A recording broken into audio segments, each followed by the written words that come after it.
পাকিস্তানের super league PSL এর এদিন কারাইসির বিপক্ষের প্রথমেই মাঠে খেলতে নেমেছিলেন লিটন কুমার দাস। মাঠে খেলতে নেমে অবিশ্বাস্য এক ইনিংস খেলেছেন লিটন। মাঠে নেমেই যেন তিনি 4 ছক্কার তাণ্ডব দেখিয়েছেন। কারাইসির হয়ে মাঠে নেমে 30 বল খেলে 100 রানের এক দুর্দান্ত ইনিংস খেলেছেন এই ওপেনার। কারাইসির হয়ে এদিন বিশ্ব রেকর্ড করেছেন বাংলাদেশের ওপেনার লিটন কুমার দাস। আর এদিন কারাইসির হয়ে জয়ের নায়ক ছিলেন তিনি। হ্যাঁ দর্শক, ভিডিওটি না টেনে সম্পূর্ণ দেখার অনুরোধ রইল।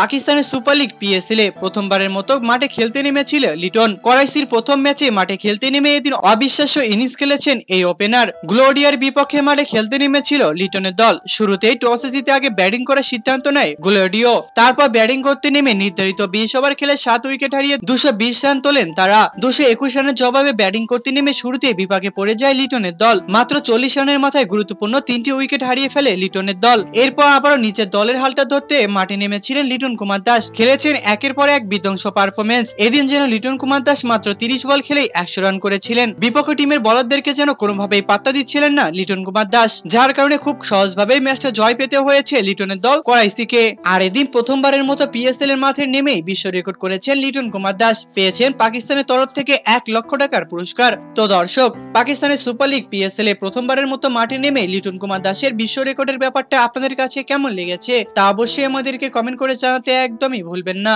ধন্যবাদ।